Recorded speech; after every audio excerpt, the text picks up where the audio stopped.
asistir a este ciclo de charlas de traductores que ya llevamos, pues no sé si 4 o 5 sesiones ya en Calatayud. Y bueno, hoy tenemos aquí a Regina López Muñoz, que ya es de Málaga, pero viene de Logroño. También socia de traductores. Y bueno, no sé si ya habéis venido, las que estáis, habéis venido anteriormente al ciclo para contar un poquito también de lo que va. Es un ciclo que llevamos haciendo ya desde el año pasado entre Calatayud y Zaragoza, pero antes llevaba, bueno, desde 2013 que empecé, entre Barcelona y Madrid. Y ahora pues lo estamos haciendo por aquí. Y bueno, y que tiene como objetivo pues, acercar la traducción literaria, la traducción de libros a los lectores, ¿no? Para dar a conocer nuestra profesión y bueno, y también exponer las condiciones laborales en las que trabajamos y a ver si mejoran un poquito, poco a poco, este reconocimiento también por parte de los lectores, que son muy importantes en la cadena del libro también, ¿no? Y bueno, Regina es licenciada en Traducción e Interpretación con un máster de Traducción para el mundo editorial. Desde 2010 se gana la vida traduciendo libros en casa y en las residencias para artistas donde ha conseguido becas, ¿no? Y cuenta con más de 200 títulos traducidos del francés, del italiano, del inglés y del portugués. Su mayoría narrativa contemporánea, memorias y cómics, pero también literatura infantil, novela policíaca, hasta libros de cocina.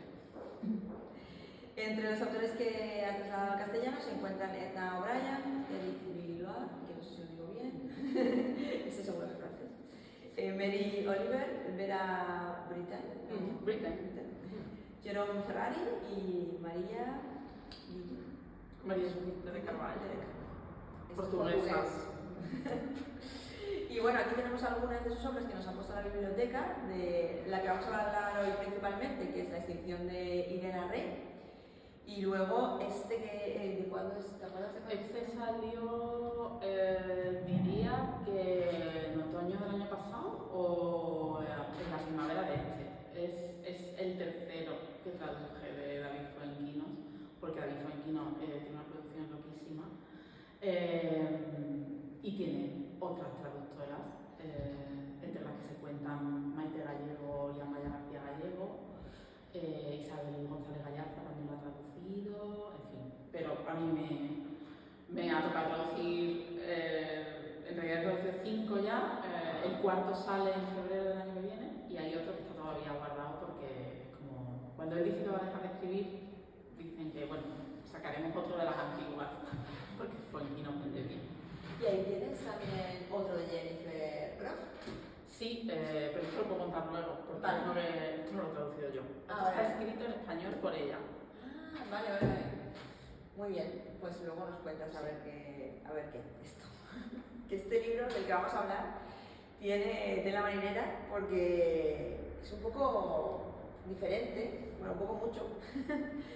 Y es un libro muy particular, ¿no? Que habla de traducción, donde aparecen traductores y hasta los propios personajes parece que están entre la realidad y la ficción. Que hay veces que cuando estás leyendo que no sabes muy bien qué está pasando. ¿No? Sí. ¿Tú cómo describirías este libro? ¿O cómo le dirías a alguien que no se lo ha leído? ¿Cómo le hablarías de él sin hacerle spoiler? Yo diría que es una novela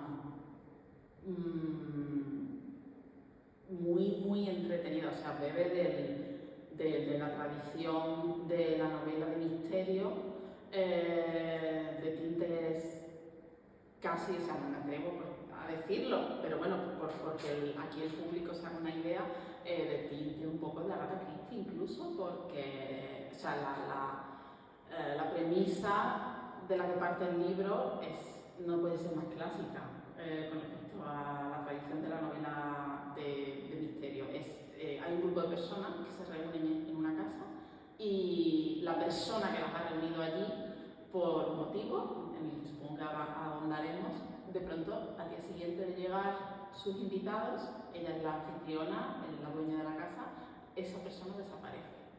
Y entonces las personas que se han reunido allí a priori para hacer algo con ella, no sabe muy bien qué está pasando, ni dónde está la autora, ni qué hacer con la situación.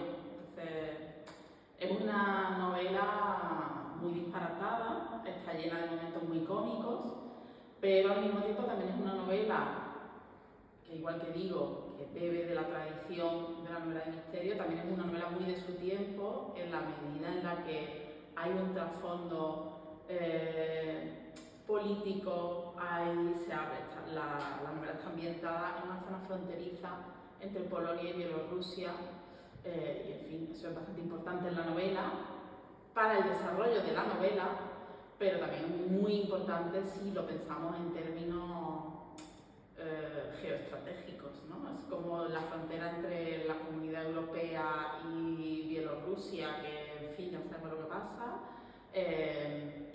Y luego también hay un trasfondo medioambiental, se habla mucho de la conservación de las especies naturales, porque todo esto tiene lugar en un bosque, en la zona fronteriza del bosque, el bosque primigenio de Białowieża, o como se diga, porque yo no hablo polaco.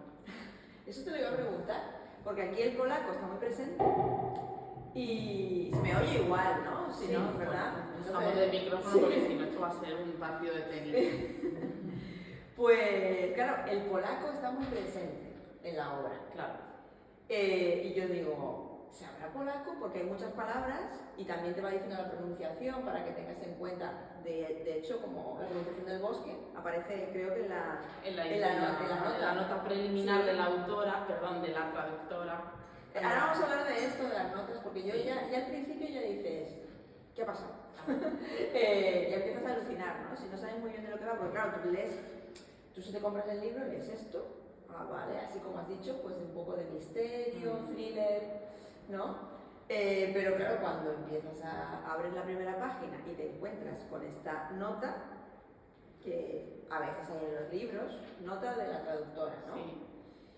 Pues aquí viene lo primero. Bueno, antes que nada, que me voy de un tema a otro, ¿tuviste interés por el polaco? ¿Quisiste aprender un poquito? Claro, por responder a esa pregunta, yo no tengo ni idea de polaco, nunca he estado en Polonia, tengo alguna amiga polaca que he conocido en residencias para traductoras, que eso también es un tema en el que quizá podemos ahondar más adelante cuando ya nos cansemos de hablar de la novela, pero yo no tengo ni idea de polaco. Pero, para ponerlo un poco en contexto, la autora de esta novela, Jennifer Croft, que aparece aquí en la cubierta, esta mujer, esta es su primera novela como autora. Ella es traductora principalmente, su actividad profesional es la traducción principalmente. Y ella traduce del polaco y del español de Argentina al inglés, ella es estadounidense. Ella es una de las traductoras de Olga Tokarczuk, y digo una de porque normalmente se la menciona como la traductora de Olga Tokarczuk y no es ella la única, son dos, una es británica y otra es ella, pero la van traduciendo prácticamente un libro una, un libro otra. No sé muy bien qué hay detrás de eso. Esta autora sí que es ganadora del premio Nobel. Claro, Olga Tokarczuk, la autora de los libros de Jacob, de Sobre los huesos de los muertos, de Los errantes, de la más reciente Tierra de Empusa, que es una autora polaca de una calidad increíble, y ella, Jennifer Croft, la autora de La extinción de Irena Rey, es una de las traductoras de Olga Tokarczuk al inglés.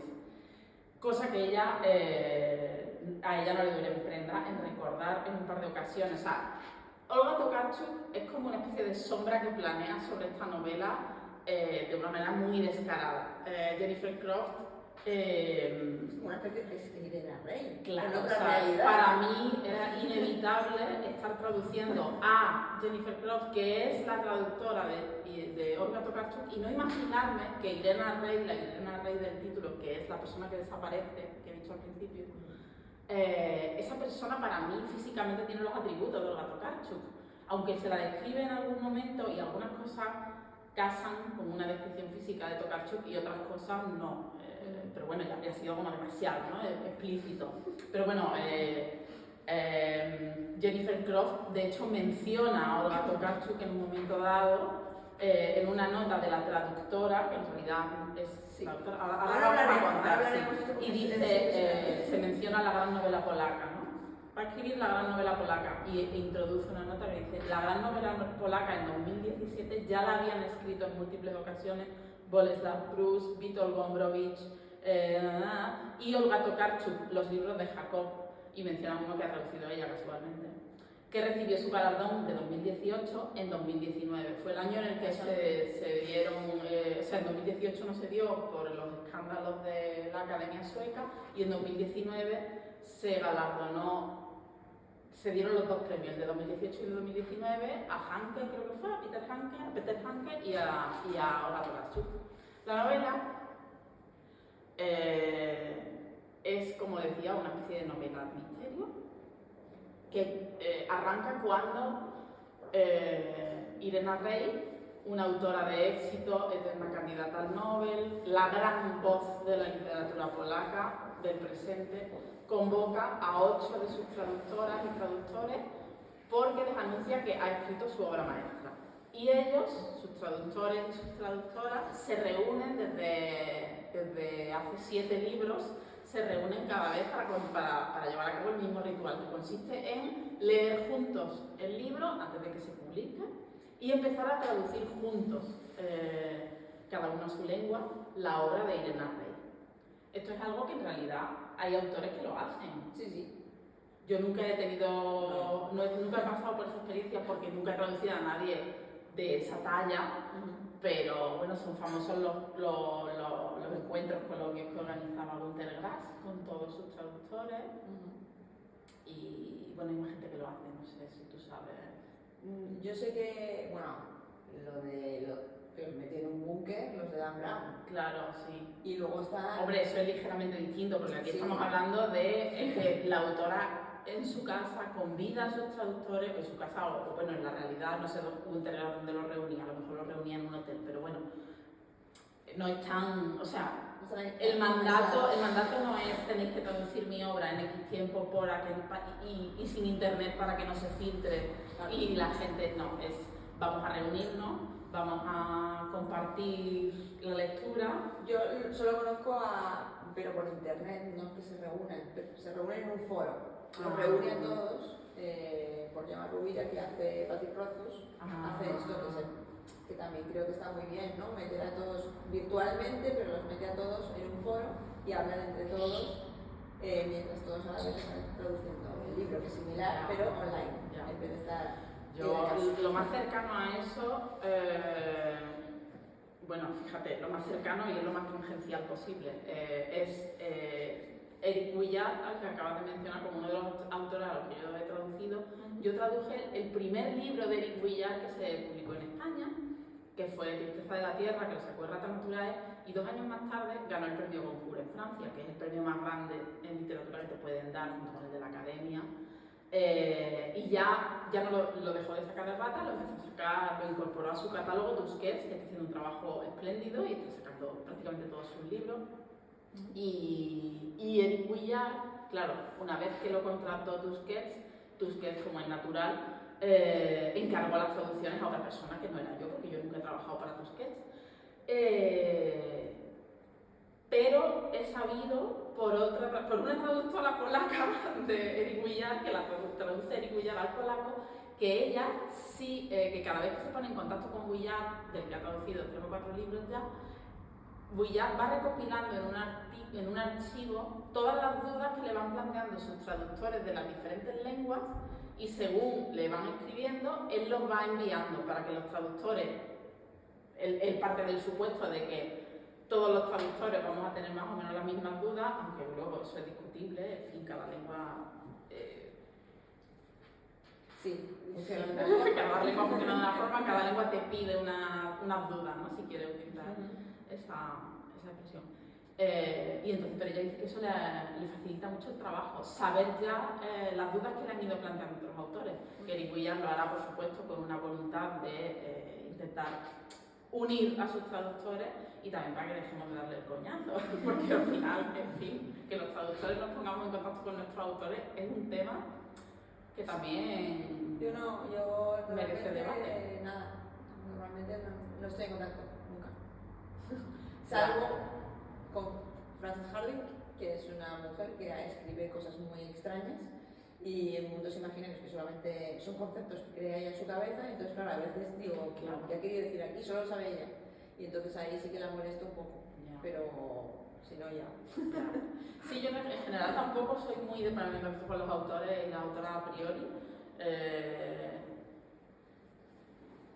O sea, bueno, si lo quisieran ellos, yo estoy encantada. Claro, pero sí. claro, no quiero bueno, molestar. o sea, es un tema en el que nos podríamos dilatar muchísimo porque, en fin, es una cosa que yo he hablado con mucha gente y además tengo la percepción por parte de editores extranjeros que en algunos casos incluso genera suspicacias que la traductora no se ponga en contacto o no envíe dudas a la autora o al autor. Y tú dices, bueno, pues es que, ¿por qué? ¿Por qué se pone en entredicho la calidad de mi trabajo? Porque yo mande o no un email. Para mí, escribirle a un autor sería ya como el ultimísimo recurso, Claro. porque la duda, o sea, a mí me pagan por resolver esas dudas y en última instancia, yo mis traducciones son mi interpretación de la obra y mi interpretación es mía y por eso cada traducción, si yo traduzco este libro va a salir de una manera y va a ser una novela y si lo traduce Noemi en paralelo y luego los comparamos, van a ser dos libros totalmente diferentes. Entonces, bueno, de todas maneras, dicho esto, con Jennifer Croft sí que me puse en contacto. Yo recibí el encargo con muchísima antelación. Es la primera vez que yo trabajaba para esta editorial, para Anagrama, y me dieron un plazo amplísimo de 1 año. Y yo dije, qué bien, me lo voy a poder leer con toda la calma del mundo, voy a poder, porque además yo ya sabía, cuando me llegó el encargo, yo ya sabía qué libro era, porque es como el libro en mayúsculas, pero yo me pregunto, la novela sobre traductores. Tengo una pregunta aquí, porque claro, si estás 1 año con un libro, no te estás, ¿no? No, por supuestísimo que no. O sea, me dieron 1 año y yo me la prometía muy felices y yo al final trabajé con los mismos plazos que trabajo siempre, que es a carajo sacado. Este vídeo creo que no lo vea Jennifer Croft, pero bueno, la realidad es verdad que es español. Claro, no solo lo entiendes, sino que lo hablas de maravilla. Ella, además de traducir a Olga Tokarczuk, como he dicho, del español de Argentina, ella solo traduce autores argentinos porque vivió en Argentina mucho tiempo. Ha traducido a Pedro Mairal, pero traduce a otro de los autores de la casa de Anagrama. Olga Tokarczuk también publica con Anagrama aquí en España y Federico Falco, que es un autor argentino, ella lo traduce al inglés. Los Llanos lo ha traducido y alguno más. Bueno, en este caso yo dije, bueno, le voy a escribir a Jennifer Croft porque dadas las circunstancias, es decir, esta señora ha escrito una novela protagonizada por 8 traductores, en fin, le voy a escribir pero no con ánimo de hacerle ninguna pregunta, sino con el ánimo de presentarme, de decirle que estoy muy contenta de ser la traductora de este libro al castellano y con la intención de simplemente establecer una correspondencia con ella. Llamaste mi autora en mayúsculas como en el libro. Es que en el libro los traductores se refieren a Irene Rey como nuestra autora en mayúsculas. Y entre ellos se llaman por el idioma al que traducen. Que eso al principio. Claro. ¿Sabes que cuando se llamaban así yo los identificaba mejor? Que luego cuando pasan a sus nombres digo, a ver, ¿quién es quién ahora? Era más fácil cuando... Claro. Sí, es que al principio, en las primeras 50 páginas, los traductores van llegando a la casa y, o sea, por supuesto tiene su explicación, es como muy simbólico, ¿no? Los traductores no tienen una identidad, la identidad de la traductora es la lengua a la que traducen. Entonces van llegando y son, a esas traductoras y a esos traductores se los denomina por la lengua a la que traducen. Está esloveno, está serbio, está francés, está ucraniano, sueco, español, inglés y alemán. Luego, conforme la novela se va desarrollando, los traductores pierden su apodo de la lengua y pasan a llamarse como realmente se llaman. Y de hecho es un momento como de gran ruptura entre ellos, porque entre ellos también se llaman por su lengua. Y cuando cuando deciden por unanimidad empezar a llamarse por sus verdaderos nombres, hay un momento ahí como de pudor, ¿no? Estoy empezando, o sea, hay una imagen ahí muy poderosa de de toma de protagonismo y de decir, no, pues yo no soy la lengua a la que traduzco, sino que yo soy un personaje de pleno derecho que voy a plantarme en el proscenio y voy a ser, a partir de ahora, soy el protagonista con nombre y apellido. Y ahí entonces te das cuenta de que uno de los traductores es la traductora de la nota de la traductora al principio. Bueno, claro. que ya lo sabías un poco antes, ¿no? Pero Alexis está. Alexis Archer, es sí. la estadounidense, ¿no? Claro. Todo esto está contado porque la novela arranca con una nota de la traductora que a lo mejor alguien que la empieza a leer piensa que la nota de la traductora la he escrito yo, la traductora al castellano. Pero no, la nota está firmada por Alexis Archer desde Ulan Bator en el día 13 de abril de 2027. Es que esto, claro, aquí ya lees esto y dices, es ficción. Pero yo imagino, en 2028, cuando se lea esta novela, ya no sabrán si es ficción o no. Bueno, ya. Sí, ahí ya contamos con el... Ahora es ficción, pero luego ya... Bueno, pero confiamos en que la gente se lee la página de crédito y el copyright y va a saber ubicarse en el tiempo y en el espacio. No, eso nunca va a pasar, pero bueno, de momento, bueno. Y luego, la novela empieza con esa nota de la traductora que está firmada por Alexis Archer, que es la traductora al inglés de Irena Rey. ¿Qué ocurre? Que esta novela se supone que está escrita por otra de las traductoras, la traductora argentina Emilia Martini. Es argentina y es de lengua española, pero por una serie de razones que a la lectora y a los lectores no se nos explica porque no hace falta, se supone que Emilia Martini escribe esta novela, La extinción de Irena Rey, la escribe en polaco. Y Alexis Archer, que es la traductora al inglés de Irena Rey, y que también es una de las protagonistas de la aventura, es la que lo traduce al inglés. ¿Y yo qué hice? Traducir del inglés al español. Entonces yo se supone que soy la traductora de la traductora. Por eso esta charla se llama La traducción de la traducción. Aunque en realidad todo es un juego literario, por supuesto, y este libro está escrito en inglés. Lo que pasa es que la autora decide, a través de ese preámbulo, deslizarnos en una ficción dentro de la ficción. Entonces se crea como una especie de bucle que son como espejos, claro, es un juego de espejos, y el hecho de que esta novela se esté traduciendo a otras lenguas no hace sino añadir otra capa más. Entonces es muy complejo y además si yo pudiera y quisiera pasar desapercibida y que esto pasara como que esto sea escrito directamente en español, pues no sé, pues no hay ningún problema. Pero es que yo tenía que meter notas mías para explicar cosas. Entonces había que... Y la novela está llena de notas de la traductora Alexis Archer. Esto vamos a entrar ahí, espérate, que vamos. Yo te la de la que me vale. Porque claro, aquí, quedándonos en la nota de la traductora El libro es este, en realidad. Claro. Este es el original. Aquí hay un momento que claro, la otra ponía 2027, pero tú firmas con una fecha que pone 2020 y un asterisco. Sí. No se sabe.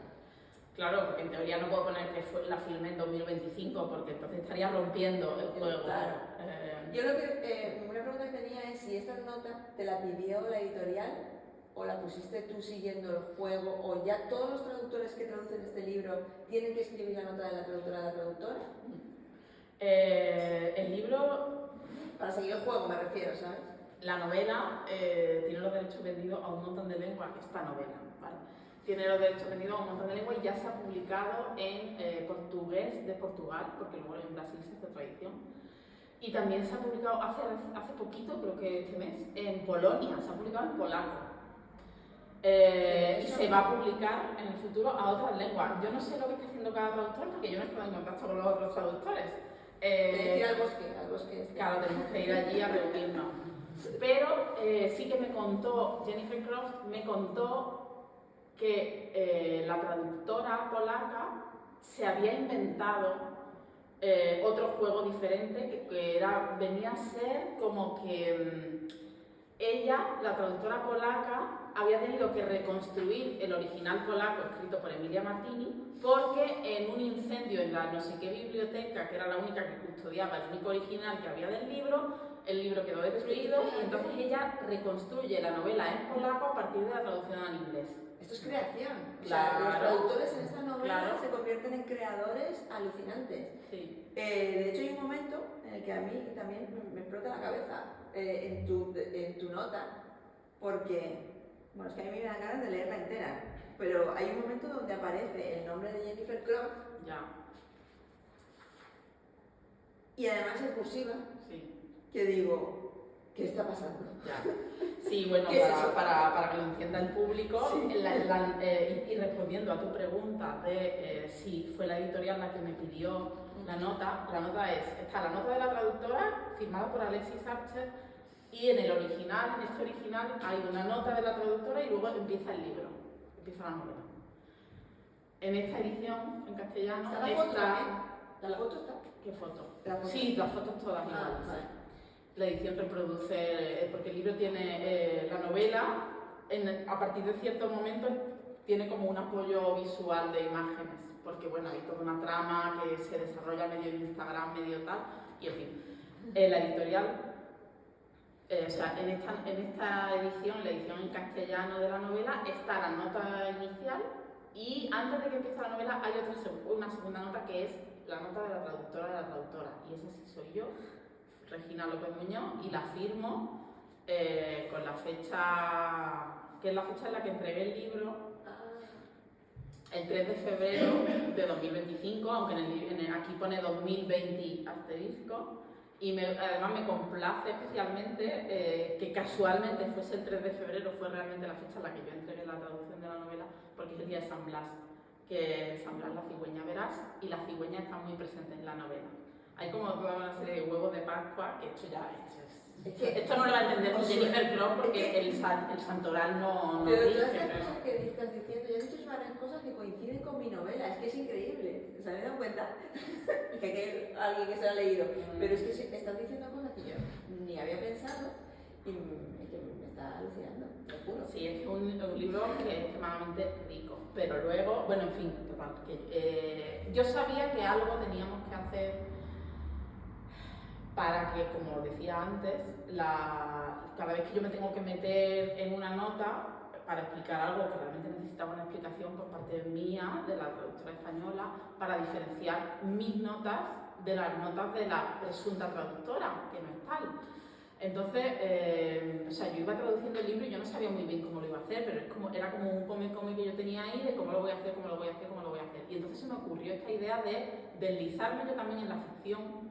O sea, en realidad no me deslizo en la ficción, es como que hago ahí un pequeño paréntesis antes del inicio de la novela para que quien lea el libro entienda que hay una traducción además de la traducción que presuntamente nos propone el libro. Pero tú dices que conoces dos personajes. Tú dices que conoces... Hombre, porque yo ya lo que hice fue como, mira, ya que voy a escribir una nota de la traductora en esta novela, porque también hay que pensar en el contexto dado, ¿no? O sea, si yo tengo que meter una nota introductoria de la traductora para explicar algo, cosa que me ha pasado en algún libro y cosa que a vosotras os habrá pasado también leyendo cualquier libro, que os habéis encontrado una nota preliminar de un traductor explicando ciertas decisiones, esas notas suelen ser muy asépticas. Pero estamos hablando de una novela que está protagonizada por 8 traductores, una novela en la que la autora desaparece al cabo de un día.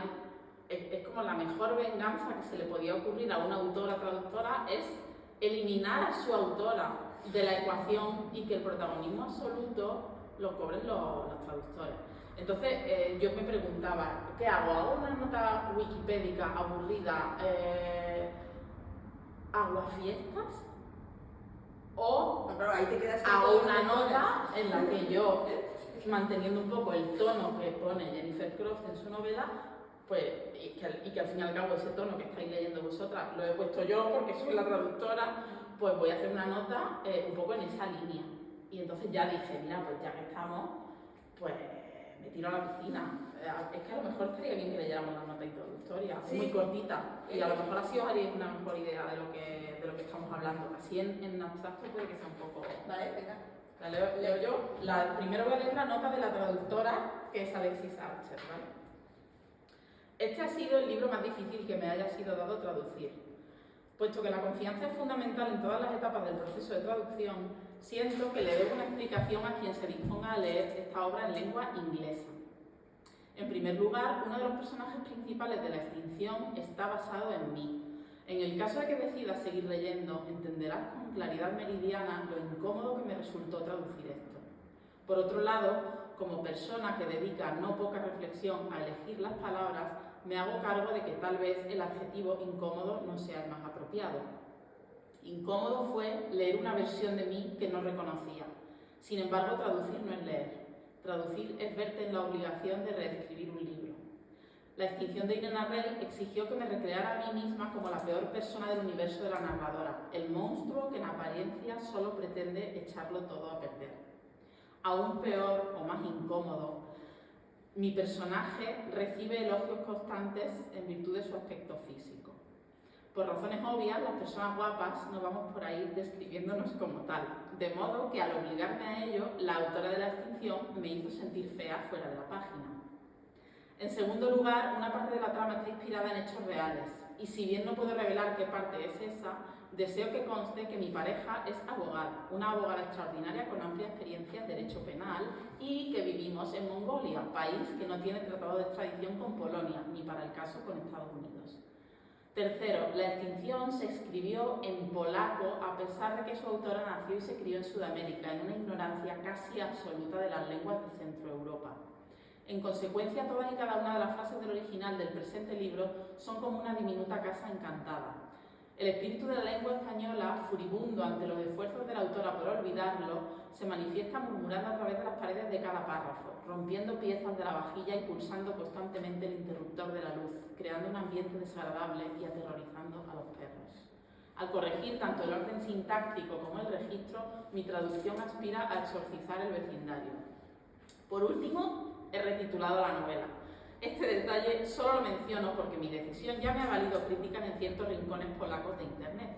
Lo que ocurre es que el título de la autora, Amadou, no lograba transmitir el rigor moral e intelectual de su auténtico tema, Irena Rey, la ganadora del Premio Nobel de Literatura en 2026. De haber extraído yo mi título del Reino de los Hongos, bueno, tal cual, bueno, aquí hace una digresión sobre los hongos. ¿Acaso la traducción desdibuje los límites de la identidad, como sugiere la presente novela? Pero si es así, entonces desdibuja también los límites de la alteridad, que esta historia, con su inexplicable fijación por un hombre, parece del todo incapaz de aprehender. Bueno, eso es la nota de la traductora Alexis Archer. A continuación viene la nota de la traductora, la mía es mucho más breve. Y dice así: ¿qué pañuelo el mundo de este oficio nuestro? No es que yo participase, deo gracias, en los hechos que inspiran esta novela, pero la larga amistad que me une a dos de sus protagonistas secundarias explica que conociera de antemano las entretelas de la historia. ¿Ha sido esto una ventaja a la hora de acometer mi labor o todo lo contrario? Ni siquiera yo misma lo tengo claro. Lo que sí sé con absoluta seguridad es que mi trabajo está libre de cualquier sombra de sospecha, pues ningún interés tengo en tergiversar situaciones, maquillar incidentes o disimular mezquindades. Como decía, estas aventuras no fueron las mías. Por ello, deseo recalcar que me he limitado a traducir del inglés la traducción del polaco de Alexis Archer. La suerte está echada. Y un último apunte. Inevitablemente, en ocasiones muy concretas y siempre justificadas, no me ha quedado más remedio que intervenir. Lo hago amparada por las notas al pie de la propia Alexis, las N de la T, entre corchetes e indicando mi autoría con un esclarecedor N de la T de la T. En un contexto como el de la extinción de Irena Rey, que pone el foco en nuestra discretísima profesión, qué difícil ha sido reprimir las ganas de levantar la manita más a menudo para, con un leve carraspeo, subvertir la condena de nuestra ectoplasmática presencia y cobrar cuerpo durante un instante, por efímero e irrelevante que fuera, como nos pasaba en la escuela. Porque, como todo el mundo sabe, y quien no lo sepa está a punto de descubrirlo, las traductoras de hoy somos las niñas repipis y empollonas de ayer. No estoy de acuerdo. Habla con mi abogado. Si esta aproximación mía resultara ser un estrepitoso fracaso, me queda al menos ese consuelo que Emi o Alexis, o incluso, ¿por qué no, Jennifer Croft, formula con pesadumbre en un momento de la novela, a saber, la limitada esperanza de vida de nuestro trabajo sisífico, sujeto siempre al implacable paso del tiempo y al escrutinio de las generaciones futuras. Alguien vendrá después de mí y lo hará de nuevo, ni mejor ni peor, distinto, por suerte. Porque todo el mundo sabe que cada aproximadamente 30 años, a lo largo del paso de una generación, las traducciones se quedan obsoletas y conviene retraducir los libros de nuevo. Que pues, ahí nos podríamos meter en disquisiciones entre por qué los clásicos no envejecen y las traducciones sí, por qué los libros no envejecen y las traducciones sí. Pues eso es un poco el rollo. Entonces, esta nota mía, por supuesto, yo llegué a la conclusión de que estaría bien hacer algo así para que la gente que lee libros sepa que va a haber notas de una presunta traductora y notas mías, de una manera lúdica y informativa. Al final, esta nota simplemente sirve para que la gente sepa que va a haber N de la T y N de la T de la T. Yo no tomé la decisión, se lo planteé al editorial junto con otras opciones, que ahora ya ni recuerdo cuáles eran, aunque claro, yo se la vendí un poco haciendo hincapié en esto porque esta era la que más me convencía a mí, pero los editores lo vieron oportuno y sobre todo se lo planteamos a la autora y la autora dijo que adelante. Y ahí fue cuando dijo, de hecho ya tengo noticia de que la traductora polaca está haciendo esto que os acabo de contar. Cuando estuvo escrita la nota, se la mandé a la editorial dio su petición, se la mandamos a Jennifer Croft y Jennifer Croft tardó 5 minutos en responder y estaba emocionadísima. Ella, sí, está... Bueno, hubo como el breve lapso de tiempo en el que yo tardo en leer 2 líneas, yo pensaba, porque decía, esto es absolutamente increíble, ahora mismo estoy, y digo, verás, estoy indignada, ultrajada, cancelamos el contrato, no, pero estoy absolutamente obsesionada con este texto, es estupendo, y ella lo quería traducir al inglés para cuando el libro saliera en español, como ella traduce del español, ella decía, yo lo voy a traducir al inglés y cuando salga el libro lo publico en mis redes. Eso al final no lo ha hecho, pero bueno, en fin, da igual, mejor. Pero ella dio su beneplácito y hasta donde sabemos está muy contenta. Está muy contenta con el juego, porque al final ella ha escrito una novela en la que los protagonistas somos las traductoras y los traductores y es de ley que estemos ahí. De hecho, en las notas hay muchas que son, bueno, casi todas, porque como es ficción, la nota de la traductora es ficción, hay mucho comentario subjetivo. Claro. O sea, y a veces tú dialogas con eso también. Porque, por ejemplo, yo me he apuntado a la de la 186, que dice, a lo largo de toda su vida, una abeja fabrica la 12ª parte de una cucharadita de miel. Esto no tiene nada que ver con la narración, pero es que me parece un dato interesante.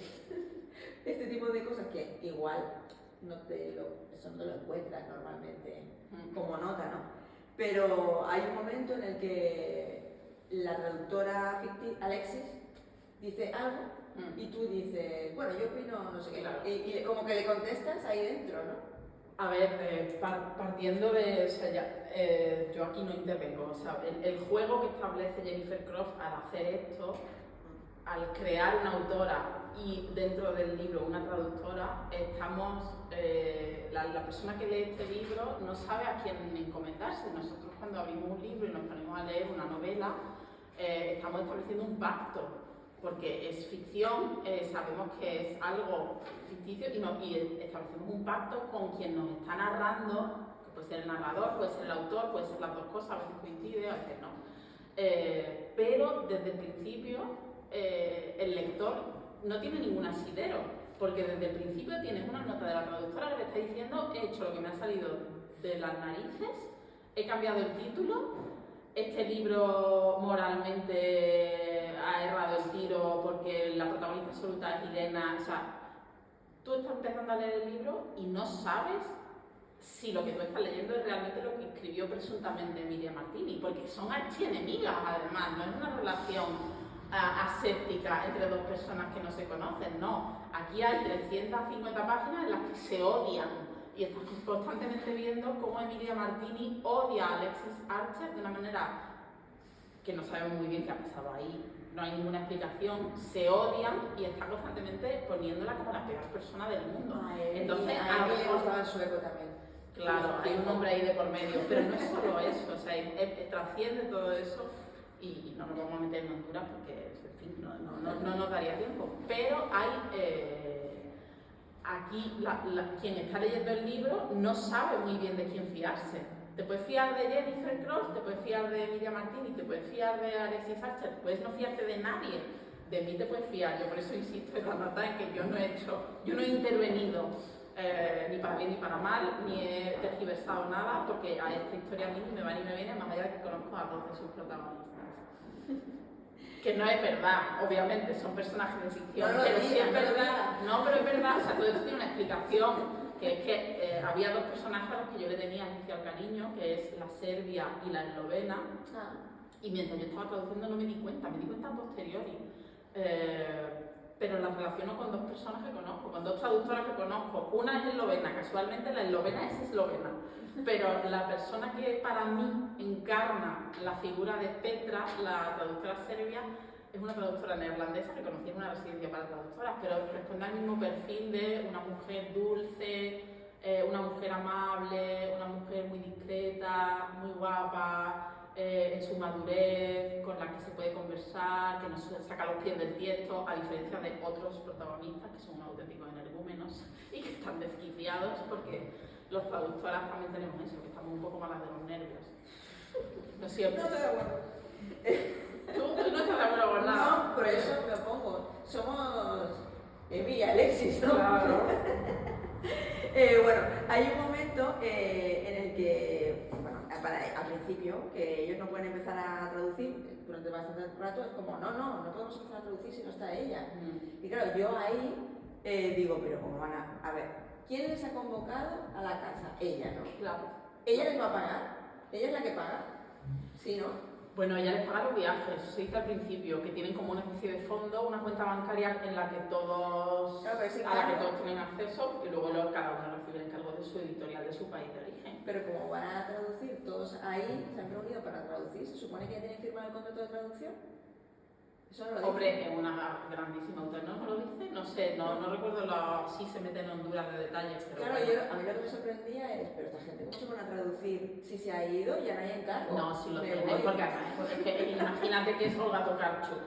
Obviamente sabes que, aunque además pasara una catástrofe y tu editorial no quisiera ese libro, lo iba a sacar otra. Entonces, esos traductores trabajan, yo creo que trabajan con cierta garantía. Perdón, una cosa que sí que quería decir que me ha pasado es que esa nota que has elegido leer a mí me parece muy paradigmática de lo que hace Jennifer Cross en la novela, que es jugar constantemente con las expectativas de quien está leyendo. Esa nota que tú has leído se incluye en el libro porque dice que lleva unos pendientes con forma de abeja y dice, fue un regalo por mi 15º cumpleaños que eligió mi padre porque Emilia, su nombre, le sonaba a miel.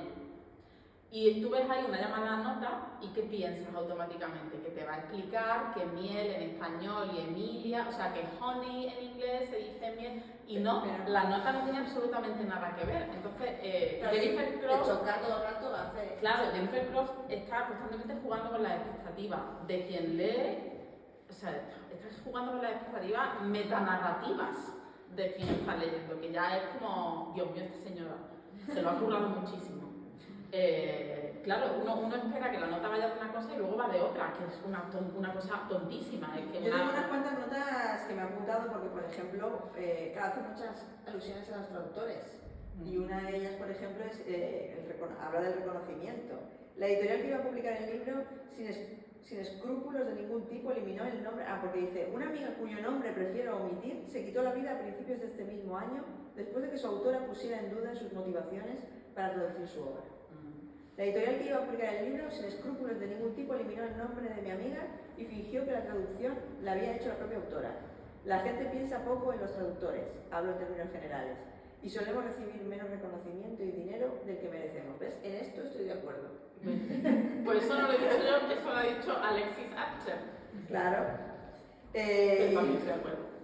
Y también estás de acuerdo, ¿no? Hombre, Claro, claro. es que es la verdad, es algo objetivo más que Claro, subjetivo. sí.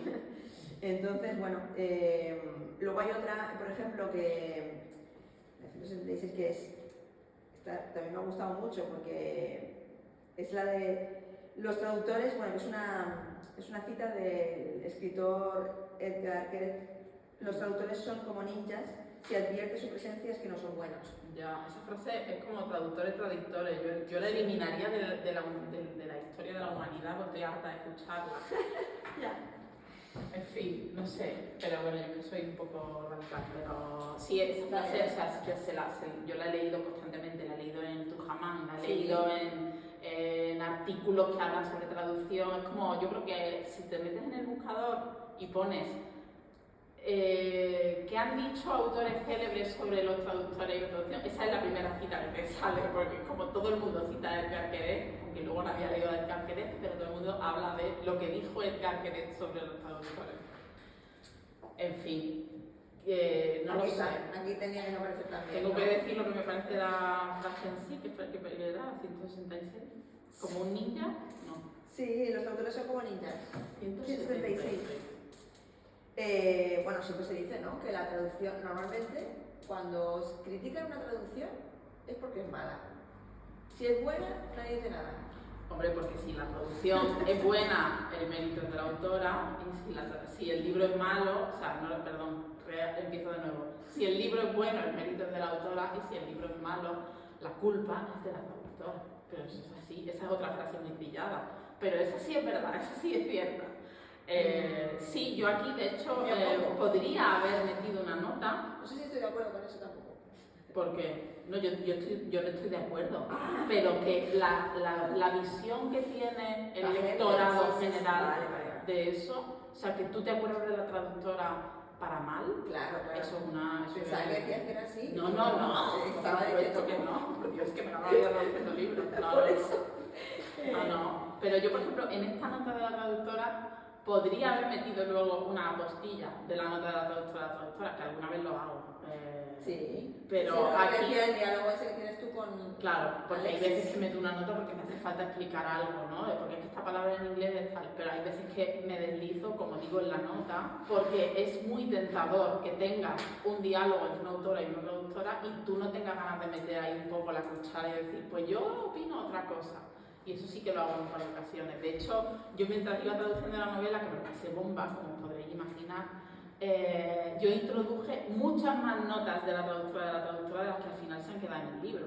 Yo misma, durante el proceso de relectura y corrección, antes de entregar la traducción, fui eliminando algunas de esas notas, porque yo tenía la constante preocupación de no saber, por estar demasiado metida en el libro, hasta qué punto iban a ser pertinentes. O sea, una cosa es que una haga un niño simpático a su presencia, que está ahí y es innegable. Yo, o sea, no puedo pasar desapercibido, no puedo ser una ninja, aquí en este libro menos que en ninguno.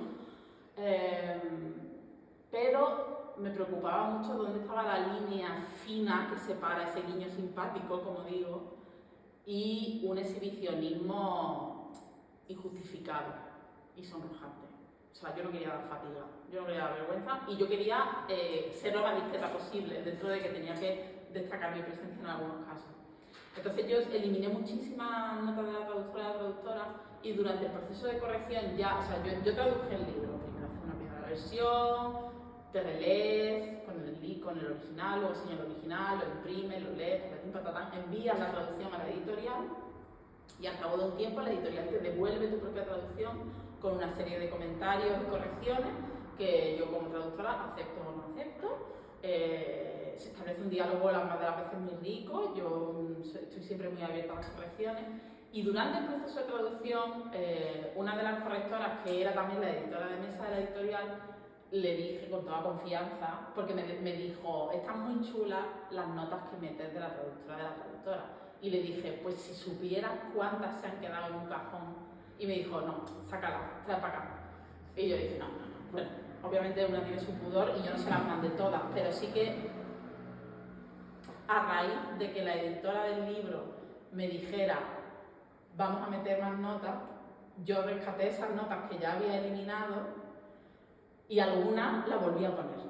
alguna que había eliminado porque pensaba que era superflua y que no aportaba nada, las editoras consideraron que sí que estaba bien que mi presencia se destacara en esos casos. A ver, pero estamos hablando de 2 o 3.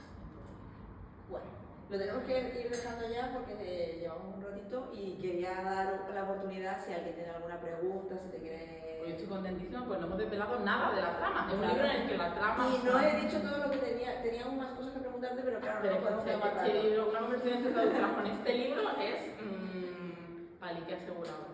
No, en serio, o sea, que estamos hablando de la parte, porque es un coloquio entre traductoras y estamos hablando mucho de la traducción. Pero, y esto es totalmente cierto, no es una novela para traductores. Está escrito por una traductora y está protagonizado por traductoras y traductores, pero es una novela que yo creo que puede disfrutar, no lo creo, no tengo la certeza, porque desde que este libro salió en junio me ha llegado mucho feedback de gente que lo ha leído y que me ha dicho que le ha parecido entretenidísimo, porque al final es con lo que hemos empezado, no deja de ser lo que los franceses llaman un huis clos.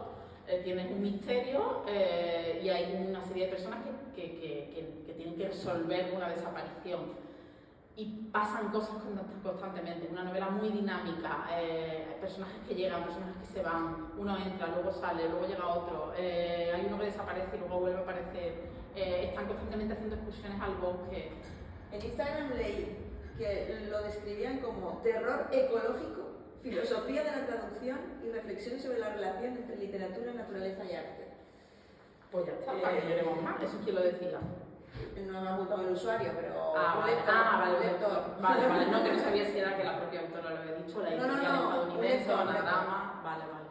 Sí, lo es, o sea, yo os animo a leerlo y además lo tenéis aquí en la biblioteca de Calatayud, que por cierto no lo he dicho, pero muchísimas gracias a ti por convocarme.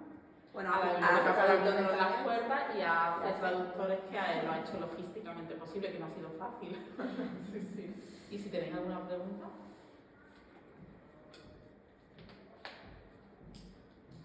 Entiendo que eres filóloga en inglés, entiendo, ¿no? Tienes que actualizarte en el idioma, porque la lengua vernácula, pienso, no sé, porque los matices y los detalles y todo eso, igual que a nuestro libro, pues nos leemos una novela, hay palabras que no entendemos, o situaciones, o los contextos. Yo creo que tienes que, no sé, algún curso, pregunto desde la ignorancia, algún cursillo de formación o algo que te exija la propia, no es discográfica, ojalá fuese una estrella del rock. Pues mantienes actualizada o tienes una enciclopedia de dirigirte, pienso, porque la lengua está viva, ¿no? Tienes que... Claro, la lengua está viva y la lengua tiene muchísimo tiempo y yo traduje este libro y, bueno, no me acuerdo cuál traduje después, pero perfectamente podría haber sido una novela escrita hace un siglo. Yo no soy filóloga, yo estudié traducción y además del inglés traduzco de otras lenguas, del francés, del italiano y del portugués.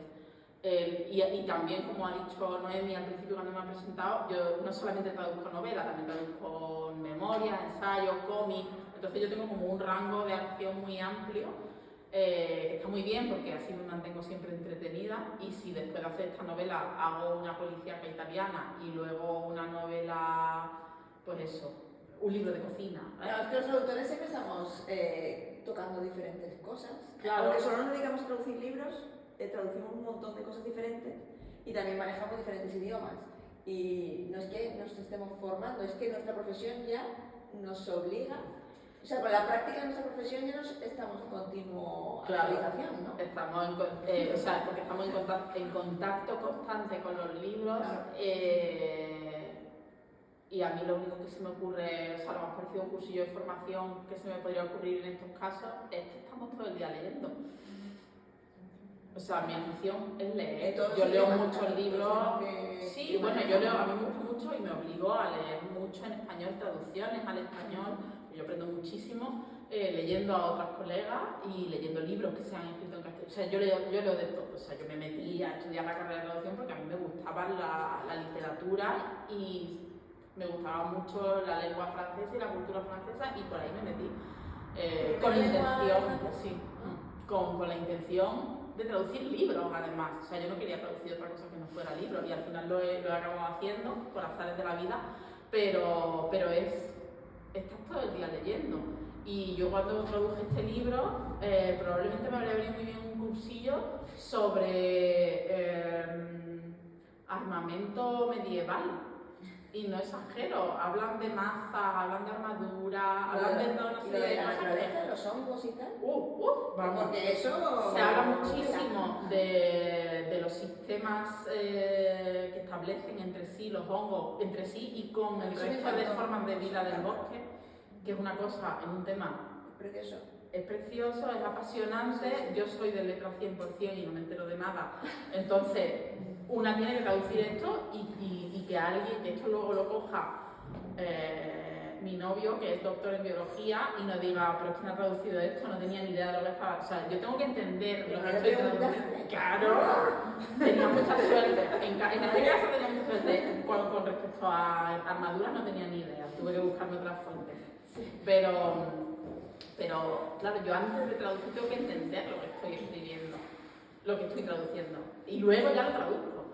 Entonces luego la autora, en los agradecimientos del libro, habla de muchas fuentes de las que ella misma se sirvió para esos pasajes del libro en los que habla de la naturaleza. Y yo todos esos libros los leí también, porque algunos estaban publicados en castellano, porque son, por ejemplo, La red oculta de la vida, de qué manera los hongos crean nuestros mundos, cambian nuestra forma de pensar y moldean nuestro futuro, de Merlin Sheldrake, el libro que se titula así de verdad, no me lo estoy inventando, es así de largo el título. En España está publicado creo por Taurus y es un ensayo apasionante sobre la vida de los hongos. Y yo lo saqué de mi biblioteca provincial de La Rioja, que siempre me provee de buenos títulos. Lo tienen todo, o sea, busquen, lo tienen. Por eso me encanta venir a una biblioteca a hablar, porque para mí son unos espacios. Oye, pues me parece esta una forma estupenda de cerrar la charla, Muchísimas gracias a todos por venir y a ti, por supuesto. Nada, gracias a ti por invitarme y a vosotros por venir y por...